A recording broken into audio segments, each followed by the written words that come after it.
Here we go. Hi guys, Craig Geswindt here. I'm back with Clive at the call with the series that we're doing on alternative health and wellness. So I spoke with Clive as you guys know, we did our first webinar yesterday, just a basic introduction to alternative health and wellness and an introduction to Clive as well and his work in this space.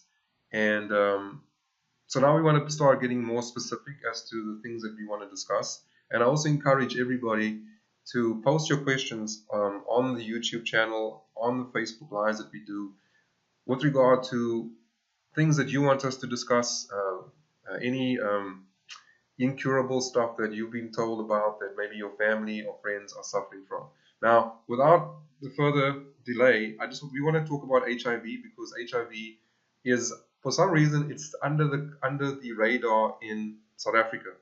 What I mean by that is, at some point there was a lot of media buzz about HIV, and all of a sudden it just died out. Like nobody talks about it anymore. It's not in the papers or in the news and all of that, and it's out of people's, it's basically out of mind, out of sight. Okay, now doesn't mean that this is not still a problem in a lot of people's lives. I am almost certain that everybody knows somebody in their immediate family, either an uncle, a cousin, a sister, a brother who is infected with the HIV.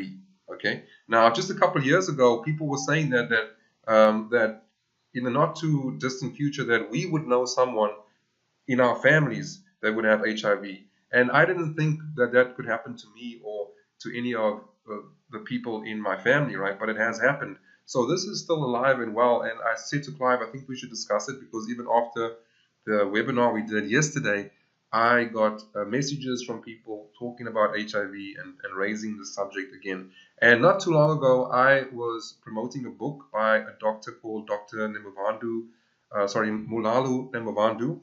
The book was called The True Origin of HIV and AIDS. And when I first heard of Dr. Nemavandu, it was on SAFM, which is a very popular station in South Africa, as you guys may know if you're from South Africa. And he was talking about this, and he raised some very controversial topics in this interview that really caught my attention. And I decided to get hold of Dr. Nemavandu. We struck up a friendship, and I tried to help him distribute his books to bring back the awareness of HIV. Now, his book was more political and more conspiracy based rather than solution based. So what can people do? So he was getting to dispelling all of the lies and misconception of where HIV comes from and where it originated.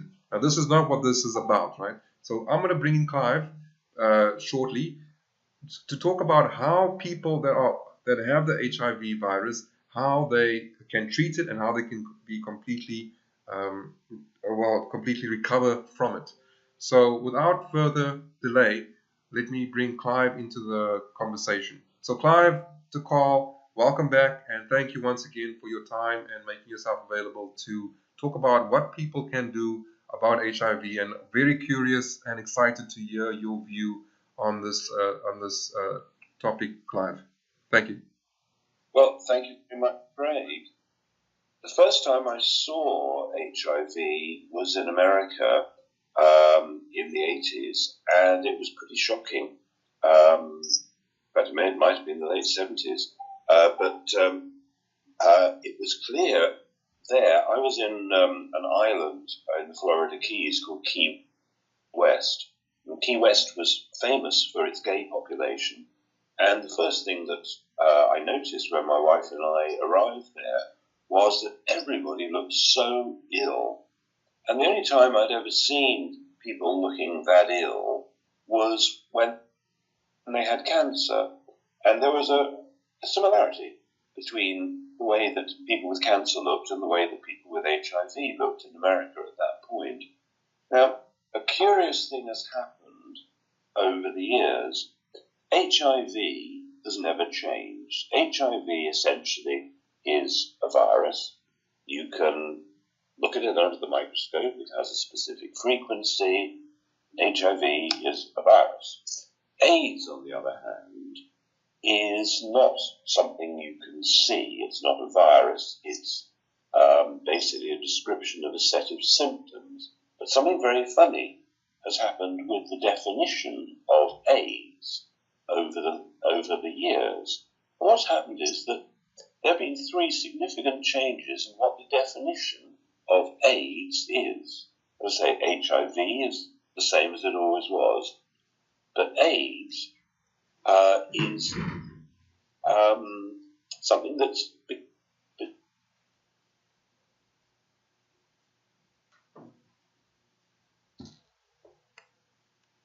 Hi, Clive, are you still there? I think we've lost you. Hi, Clive.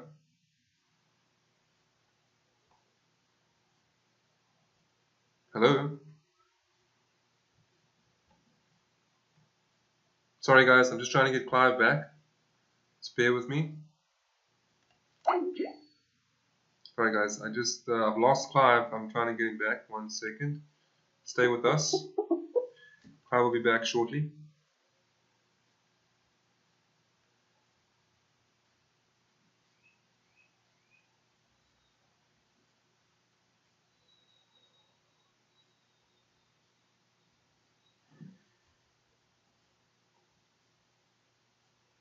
Sorry, guys, I'm just trying to get Clive back. That won't be long. Apologies for this. We're talking about HIV and AIDS, so won't be much longer. Seem to have dropped connection there somehow. Just give me a second. Just bear with me.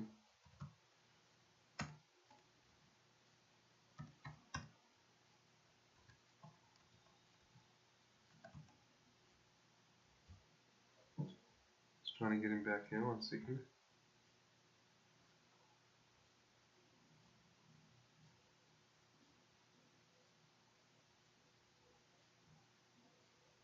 So guys, we're talking about HIV and AIDS. I've got Clive the call on the call, and just trying to get Clive back on the call here quickly.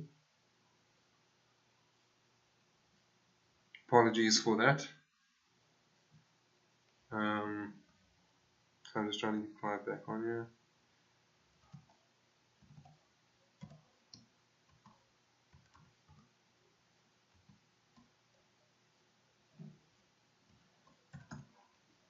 Won't be long, guys. Just bear with me.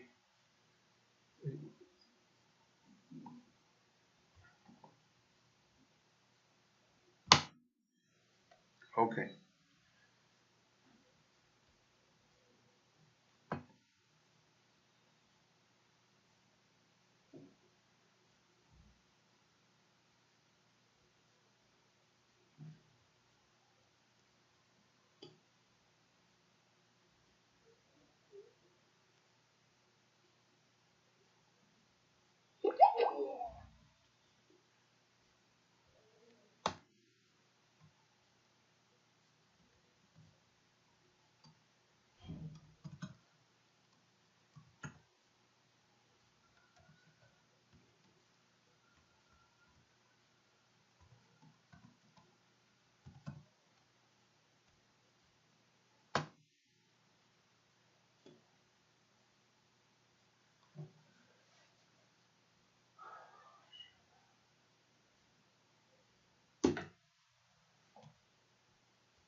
Alright, guys, so we're back. I do apologize, lost connection.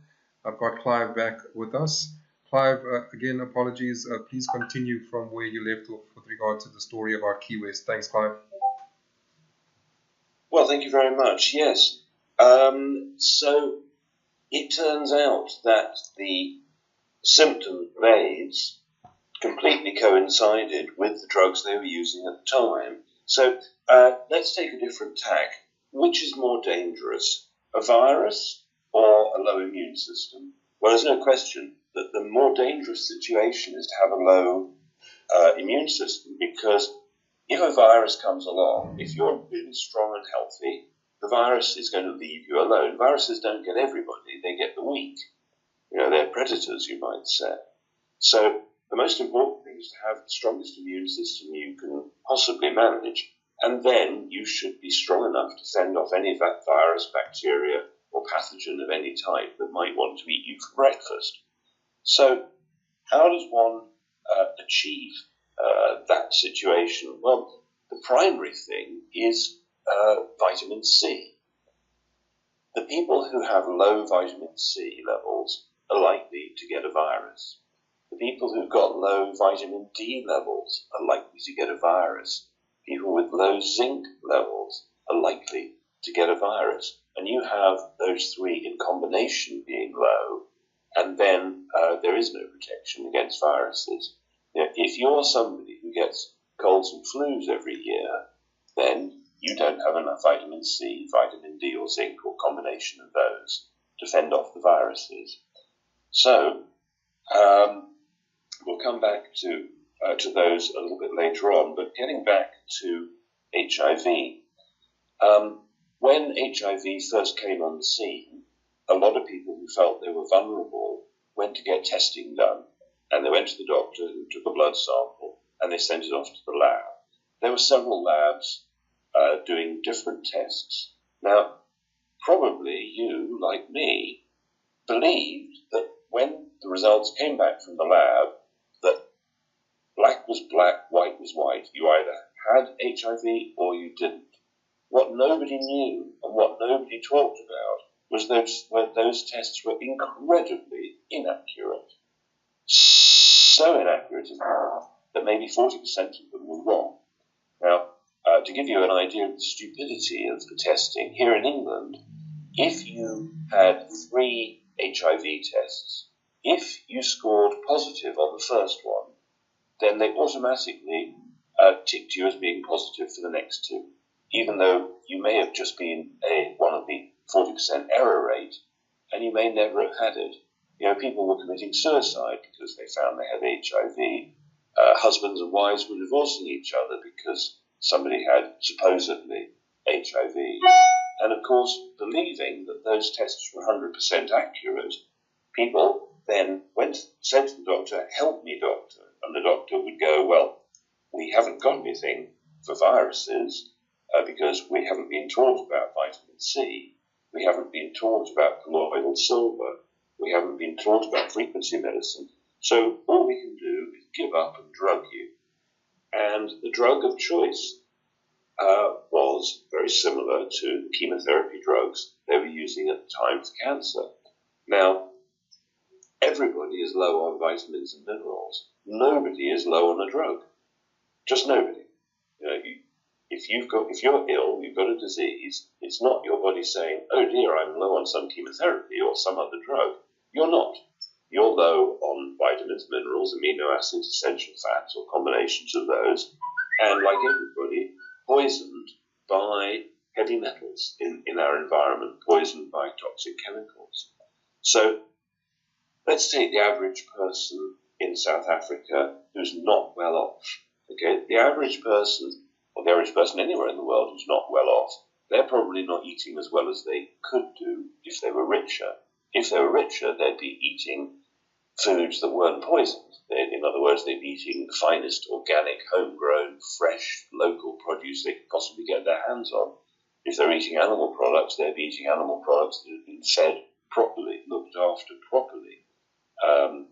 But as we know, modern agriculture these days grows the vegetables with chemicals and in a very, very poor fashion, that the animal farmers are feeding their animals often genetically modified foods, and foods that aren't natural to those animals. The average chicken is not fed the right sort of food, neither is the local cow or pig or whatever, unless they're being looked after in the old-fashioned natural way. So everybody's immune system is low from the poisoning and from the lack of nutrition. Then you start adding doctors' drugs. Somebody gets an antibiotic or any other drug, those drugs will interfere with your natural immune system. In fact, many doctors' drugs, they actually say, "I'm going to give you something to suppress your immune system." Something to suppress your immune system is insanity. because that's your defense mechanism. So the people who went with HIV, a lot of them didn't have the problem in the first place, and the ones that did should have been given vitamin C, colloidal silver, vitamin D, zinc, and frankly, every nutritional element known, because if your diet's poor, you can't get well. What do you think, Craig? Yes, Clive, what you're saying right now is mind-blowing, and well, I'm completely taken aback. And I just want to put myself in the shoes of somebody listening to this for the first time, right? So we've got to, and I understand there's probably going to be a lot of skeptics out there. But guys, you need to try and listen and pay attention to what is being said. That I think we need to take a few steps back here and understand and make the statement that Clive has made on a few times. I've heard Clive, I've heard you say it. Maybe just correct me if I'm wrong. But we've been sold some of the biggest lies out there, right?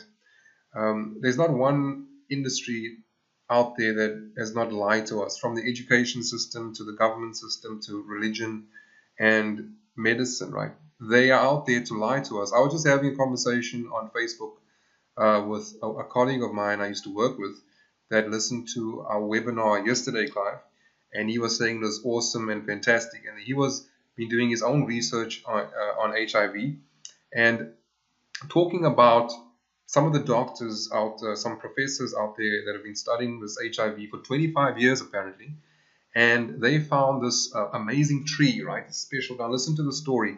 This amazing tree out in Africa somewhere, and they are now taking nature and producing synthetic drugs from a cure that's in nature, right? And then selling it back to us, right? Which is absolutely, as Clive said, insanity. So our world is being led by and ruled by psychopaths. These guys are, as Clive said, they are absolutely insane, and they'll do anything for money, right? And they'll hide all kinds of truths that can actually heal people. And Clive, I'm not sure if you know, but we have had a president, he's since resigned, that said that HIV can be cured by standing under the shower. I'm not sure what you think of that, but this is a president that said that.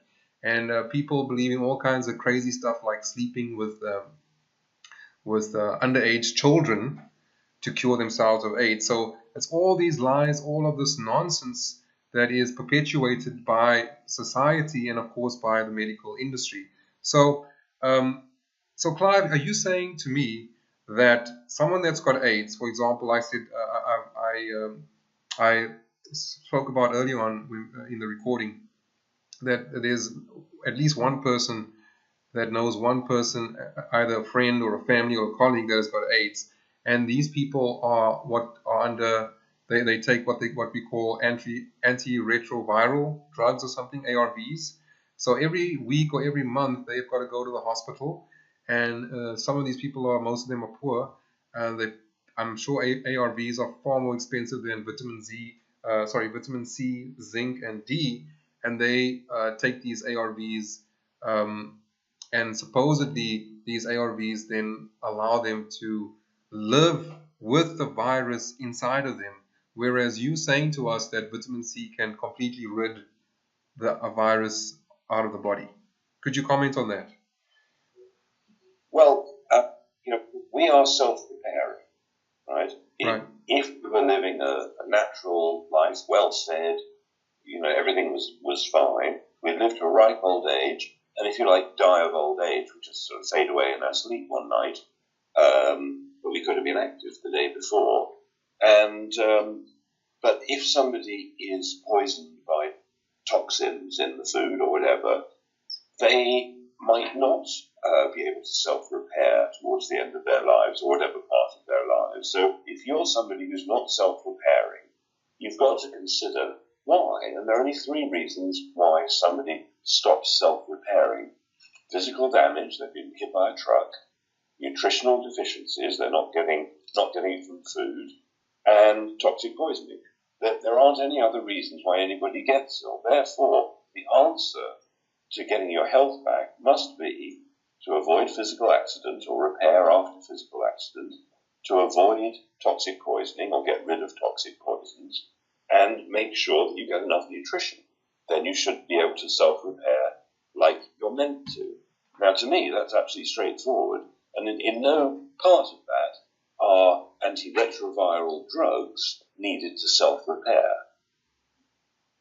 Wow, well, that's incredible. So you're saying to people listening to this recording that our immune systems are far, far more well advanced and superior than any virus out there?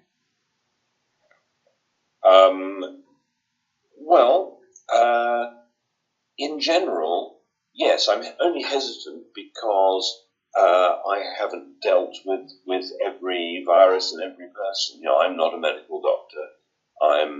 I study health, a subject that doctors don't study really. They do half a day on health, half a day on nutrition, generally speaking. So, but in my observation, people get better when they have full nutrition, not just vitamin C, but full nutrition across the board, and they do their best to detoxify any poisons that are damaging them. And to be physically fit, to do exercise, to make sure your body's functioning well at every level, you're breathing clean air, drinking good water, and so on. All these things are necessary to health, getting enough sunshine. But I've seen people who've been given a death sentence by the doctors, just as I was given 30 years ago, who just believed that their body could self-repair. If you love your body enough to feed it, healthy food and so on, then your body should serve you well and self-repair, and you should be fine. Right. I've seen people recover from extraordinary places of despair. Right. So I also remember you saying, I also saw a video of someone that had pneumonia, which is also a deadly disease or virus, or I'm not sure what you call it. But someone that had pneumonia, which is very deadly. I mean, you probably have to be hospitalized. A lot of people believe that you have to be hospitalized if you have pneumonia. And this was reversed, I think it was within a day or something, by taking vitamin C every 6 minutes. And that would be, I think the person was taking either 2 grams or 34 grams of vitamin C every hour, every 6 minutes, right? And as I listened to you as well about what the actual role of vitamin C is, that vitamin C actually clears out the virus load in the body, right? Which is amazing. I mean, I never understood or knew how powerful vitamin C actually is. Quite. Could you comment on, because just in terms of educating people about this vitamin C, because we've been told this lie that if we take too much vitamin C, we'll just pee the vitamin C out of our bodies. Well, this is it. Doctors are taught at medical school that more than 1 gram of vitamin C is a waste of time because you pee it out in the urine, as you say. However, this is just rubbish. And the film that you referred to is called Reverse Pneumonia in 3 Hours. And it's Dr. Andrew Saul who explains how he had viral pneumonia, so he hadn't looked after himself. And he took 2 grams of vitamin C every 6 minutes. And so that's a reasonable amount. And at the end of 3 hours, his temperature had dropped 3 degrees. He'd just taken 60 grams of vitamin C, and all the symptoms had stopped. And people died from pneumonia. So just because it's pneumonia, it was a virus. If you got the cold, if you did the same thing, 2 grams of vitamin C every 6 minutes, you might turn the cold off, turn the flu off, turn whatever it is off. You have to be careful with vitamin C, because if you take too much, you get diarrhea. So, if you're particularly sensitive to vitamin C, you might want to take 1 gram every 6 minutes or something like that. Some people know what their limit is with vitamin C. Some people can happily take 5 grams, but to others that would give diarrhea. But the dosage is everything. There have been people who have insisted that because they're going to die in the next 24 hours, that the hospital will give them an IV drip of vitamin C, say 200 grams or 300 grams, not 1 gram, but 300 by intravenous, and they haven't died the next day. Vitamin C is the biggest secret as far as vitamins go that the pharmaceutical industry doesn't want you to know about. Where would all the patients be if they knew about vitamin C, let alone knowing about vitamin D? Oh my goodness. Oh my goodness. That is eye-opening and extremely revealing. I mean, I at some point read that vitamin C increases your cognitive, your cognitive ability and clears up the mind and all of that. But to hear that vitamin C has such incredible uses outside of that as well is totally amazing. And I'm sure that a lot of people that will be listening to this are also taken aback, and some of them might be bordering on complete skepticism listening to us. But what I would suggest to people that are listening to us is actually take the time to, check out Dr. Andrew Saul's video that Clive referred to. And you can also check out some of Clive's videos to see and speak to some of these people that have, and try it out for yourself. I mean, what's the worst that can happen if you overdosed on vitamin C there, Clive? Diarrhea is what would happen to you. If you take too much vitamin C, you will get diarrhea. And for somebody who's constipated, that might be really good news. But otherwise, it's not really to be wished for. But the history of vitamin C is illustrious. There's only one man in history who's ever won the Nobel Prize twice, and that was Linus Pauling. And when Linus Pauling, after the Nobel Prize, he spent the rest of his life studying vitamin C. And he was on the front cover of Time magazine in the 1960s, I think it was, or the 70s. And the title is Could Vitamin C Cure the Common Cold? And medical doctors, have been using vitamin C since the 50s to cure everything from scarlet fever to measles to you name it. If you care to look, there is proof beyond any doubt for decades that vitamin C does the sort of jobs that I've been suggesting. But do your own research. That's the important thing. Prove it yourselves, because the pharmaceutical industry does not want you to know. And the biggest advertiser in the world, in newspapers and the media, is the pharmaceutical industry. So that newspapers are unlikely to print something that would damage their prime advertiser. Absolutely. I mean, I do not take any kind of anything as too seriously without a read from the newspaper, and it definitely shouldn't be the source for people that are looking not only to be financially free but to be healthy. I mean, I probably think it's one of the worst sources to have. I think books, without a doubt, should be your primary source, and definitely do your own research. And you'd be surprised to know some of the simple things that one can do to regain one's health in this. So Clive, as I said, there's a lot of people that are ashamed sometimes to actually look for help because they're ashamed of the fact that they have HIV, because HIV is generally associated with a sexual disease. In other words, that you've contracted this disease by being promiscuous.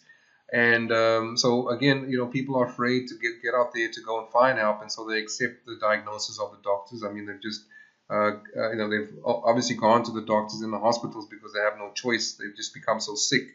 But I would encourage people to give this a try, especially if you're ashamed and you're afraid to really come out and discuss this. I think maybe that's also one of the reasons people are just dying of HIV, just because of the shame, and of course their own family members are ashamed as well. So it's also that needs to be overcome, is the shame of these people that for some reason they've been shamed by society, by their families, and of course they have the shame upon themselves. So give it a try with the vitamin C, and of course detoxifying the body and getting onto a diet for a few days or a few months. I read a book, I just can't remember the name of the doctor, that he was doing tests on TB, some of his TB people that had TB in the hospital, and he divided the room into two. And to the one room he gave normal food, and to the other room he gave raw vegetables and fruit and nuts as well. I think he included nuts in there as well. And he found that only one person died on the side that had that new diet, the raw food diet, as opposed to, and everybody that was on just on the normal hospital food diet, all of them died. So that is also something that you could also start to do and start looking at weaning yourself off ARVs. So Clive, just lastly to end this off, if somebody's already got full-blown HIV and they've been living it for a number of years, they've been taking these ARVs and getting them from the hospital. Let's talk about, lastly, just to end off, two things. Why would the hospitals then and the pharmaceuticals drive this ARV thing and sell these lies to people? Is it just a money thing? And then lastly, how could people with HIV and on these ARVs start a simple program to see if what we're saying actually works? I mean, should they start off getting the vitamin C and then also looking at a raw food diet and detoxifying? Well, raw food diet doesn't suit everybody. Let me give you a couple of examples. There's a medical doctor that I have interviewed a few times called Dr. Jennifer Daniels. She was educated at Harvard in America. You know, you can't get more prestigious. And she had a family ring up and say that their mum, who was 80 or something, had been given 24 hours to live and was in a semi-coma. And they said they needed her to keep mum alive for another 7 days because they got, $80,000 or something if they could keep mum alive for a few more days. So there's mum lying semi-conscious, about to die. What do they do? So she says to them, look, go out and get the best organic vegetables you can possibly find and with a tight lid on, simmer them for at least 5 hours and then strain the juice off afterwards. So now they got this clear broth, right? Very, very strong. Most of the vitamins would have been burnt off with the heat, but the minerals would all be there in a concentrated form. And they were able to prop mum up in bed and put like half a teaspoonful of broth in her mouth slowly over the next few hours. And mum lived another 2 years. Wow. Wow, that's incredible. Then Dr. Daniels herself, she explained to me what happened to her when she decided to go vegan. At the beginning, she sort of got all her health back. A vegan diet really served her well. But after a while, a few years, she got to the stage where she couldn't get out of bed. And something in her, something sort of deep inside her, said to her, you've got to eat liver. So she eats one meal of liver and feels back to normal again. Because, she needed whatever the minerals or amino acids or vitamins or whatever were in liver. And she'd become deficient in iron or whatever it was. So there's no one-size-fits-all diet. And anything that's done repetitively forever may not be a good thing because we're meant to eat seasonally. It gets cold, we eat those sort of foods. At the end of summer, there's lots of fruit. And, we've changed our diet from natural, local, seasonal to everything's available all year round all the time. And, whether following nature and your instincts and what your family has eaten, not in modern times, but in older times, there may be, there's so many factors to it. But intuition, somebody I know looks after horses, and she has about 20 boxes of herbs and leaves and so on. And when a horse is ill, she gets out the boxes and let the horse choose exactly what herbs it needs. And the horses, like dogs and cats, they go out in the forest and they eat the herbs that get them well. They've got it intuitively. I believe we used to have that, but we've lost it. But the knowledge of herbs is still available online in books and so on. I would first, the first thing in my mind is good water, good air, good sun, that sort of thing. then minerals, make sure you've got all the minerals, then the vitamins, then the essential fats, then the amino acids, and then, once you've got all those, if you're still not well, then consider herbs. Absolutely. I mean, my mom was a very strong advocate of herbs, and I learned that from her. I've got all kinds of herbs at my place: nettle, rosemary, sage, and I drink them as teas all the time. So I definitely, kind of relate to that. And again, guys, I think what we're trying to say to you is, understand that, there's a lot of deception and conspiracy out there with regard to what makes us well, how we attend to our health, how we regain our health, how we achieve that balance that we once had. And it's not by taking tablets and antibiotics and all these things that are fed to us by these big companies that are driven by money. So as Clive said, there's a lot of information out there. We've got to start self-educating and educating ourselves, doing the research. There's so much information out there that you can find as well. So we're just sharing with you with information. The disclaimer here is that, first of all, we're not doctors and we're not giving out any type of medical advice to anybody, but simply encourage, sharing information that, to make you aware of the powerful effects of these vitamins and minerals on our bodies that assist us to self-repair. The body in itself repairs itself. We just use these aids to help it to repair. Am I right, Clive? Yeah, I think that summed it up perfectly. Okay, brilliant. All right, so Clive, I'm not sure if there's anything else that you want to say on this topic of HIV that you'd want to share with people. Any last words on the topic of HIV? Well, there's quite a bit, really. It's important to get the dosage of vitamin C right. One person might need 20 grams a day. Another person might need 100 grams a day. Someone with HIV, I would say, is going to probably need a very high dose. And it's important to research how to figure out what that dose is. And I do consultations for that sort of advice because it takes quite a bit of time. And the cofactors you need to go with it. I'd also recommend that people research for themselves colloidal silver. But we may well do a whole show on colloidal silver in the future. But it's getting that entire balance of nutrition across the board that's the most important thing to try and achieve. And of course, it's difficult to do on a budget, but for those on a budget,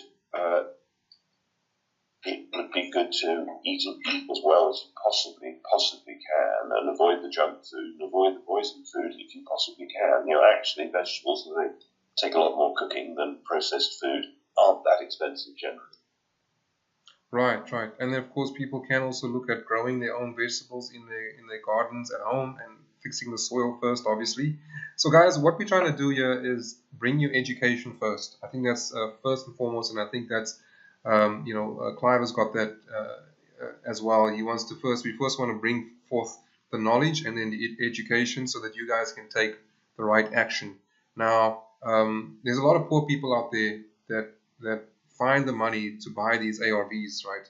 I don't know where some of these people get this money from, because I don't think that ARVs are that cheap either, right? But I'm sure there's a lot of people out there who want to get rid of this virus and out of their bodies. So if anybody wants to have a consultation with Clive, please let us know in the comments or contact me directly if you're in South Africa, and I will put you in touch with Clive. So that's the first thing I wanted to say. The second thing is we've got to be careful, again, where we purchase our vitamins from. Look at the box. Look at what it says on these containers that contain these so-called vitamins, this vitamin C, vitamin D, the zincs, the colloidal silvers. We've got to educate ourselves in terms of which manufacturers and which suppliers we support. Okay, it's very important. You can't just be buying any vitamin C, any vitamin D from any supplier. Okay, because not everybody is ethical. That's what you got to understand. This is a money-driven industry. They're not thinking of you and me first. They're thinking about how much money they can make first. Okay, so they're cutting costs all the time. The quality is always degraded. So what we've done is we're putting together an e-commerce site where we want to make available to people the best possible quality in terms of the vitamins and the minerals that you can purchase with complete peace of mind that these manufacturers and these suppliers are companies that put people first, that put quality first and not the money. So just want to put that out there as well. Keep in touch with us, stay in touch, keep watching the webinars, the videos, the Facebook Lives that we're going to do. We're hoping to get all of this to you guys as soon as possible so that you have that peace of mind when you go out there and start purchasing these vitamins and these minerals that we will be discussing in these videos. So Clive, thanks again. I'm looking forward to our next recording that we'll do. Guys, just to let you guys know that, again, sorry for the interruption, but Wednesdays is the day we will set aside for these webinars and Facebook Lives. But this coming Wednesday, Clive is in a full day workshop, so he will not be available, and that's why we're doing this pre-recording. But every other Wednesday, we will be live on Facebook and on the webinar jam. That'll be the normal thing that we'll do unless something urgent comes up like a workshop or something like that. Okay, so Clive, thanks again for your time and for the knowledge that you've shared with us, and we look forward to hosting you again in the next Facebook Live right here with me as the host. Thanks, Clive. Thanks, Craig. Cheers.